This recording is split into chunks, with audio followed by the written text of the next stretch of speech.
2022వ సంవత్సరానికి గాను భౌతిక శాస్త్ర రంగంలో ముగ్గురు శాస్త్రవేత్తలకు నోబెల్ ప్రైజ్ ని ఇస్తున్నట్టుగా ప్రకటించారు. అయితే ఈ అనౌన్స్మెంట్ అనేది కేవలం భౌతిక శాస్త్రంలో మాత్రమే కాదు, యావత్ ప్రపంచంలోనే ఒక సంచలనమైన సంఘటనగా మనం చెప్పుకోవచ్చు. ఎందుకంటే ప్రపంచంలో చదువుకున్న వాళ్ళకి కానీ చదువుకోని వాళ్ళకి కానీ ఈ ప్రపంచం గురించి, ప్రకృతి రహస్యాల గురించి ఎవరికీ తెలియనివి కొన్ని తెలుస్తూ ఉంటాయి. అవి వాళ్ళు ప్రకృతి గురించి తీక్షణంగా ఆలోచించడం వల్ల తెలియొచ్చు, లేదంటే వాళ్ళు దాని గురించి ఎక్కువగా చదువుకోవడం వల్ల తెలియొచ్చు. కానీ వాళ్ళు కనిపెట్టిన ఆ విశ్వ రహస్యాన్ని ప్రపంచం మొత్తం నమ్మేలా చేయడం ఏంటంటే, యూనివర్స్ లో అన్ని లాజిక్లు మనిషికి ఎప్పటికీ అర్థం కావు. అలా అర్థం కాని లాజిక్ ని కూడా ప్రకృతి నియమంగా మనం అర్థం చేసుకోవాలి. ఎగ్జాంపుల్ కి భూమి గుండ్రంగా ఉంటుంది అని మనలో ఎవరిని అడిగినా చెప్తారు. ఎందుకంటే భూమిని అంతరిక్షం నుండి కూడా మనం చూసాం, దానికి ఆధారాలున్నాయి. ఇది మనకు తెలిసిన ఫ్యాక్ట్. కానీ ఇక్కడే ఉన్న ఇంకొక ఫ్యాక్ట్ ఏంటంటే, భూమి బల్లపరుపుగా కూడా ఉంటుంది అని మనకు తెలుసు. అంటే భూమి మీద నిలబడి ఉన్నప్పుడు అసలు భూమి గుండ్రంగా ఉంటుంది అని ఎక్కడా కూడా మనకు అనిపించదు. కానీ భూమి గుండ్రంగా ఉంటుంది, అలాగే బల్లపరుపుగా కూడా ఉంటుంది. వీటిలో దేన్ని కూడా మనం అబద్ధం అని చెప్పలేం. రెండు ఒకేసారి ఎలా సాధ్యం అవ్వగలవు అని మనం క్వశ్చన్ చేస్తే దానికి సమాధానం ఉండదు. ఎందుకంటే అదే ప్రకృతి నియమం.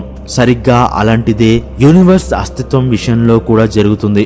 అంటే యూనివర్స్ మన కళ్ళకు కనిపిస్తుంది, అందులోని వస్తువులను మనం పట్టుకుంటున్నాం, వాటిని అనుభూతి చెందుతున్నాం, అందులో ప్రపంచాలను నిర్మించుకుంటున్నాం. ఇదంతా ఎంత నిజమో, ఈ ప్రపంచం అసలు లేనే లేదు, ఇదంతా ఒక మాయ, మనం చూస్తున్న ప్రపంచం మొత్తం కేవలం మనం కల్పించుకున్న భ్రమ మాత్రమే అని చెప్తే ఎవరు నమ్మరు.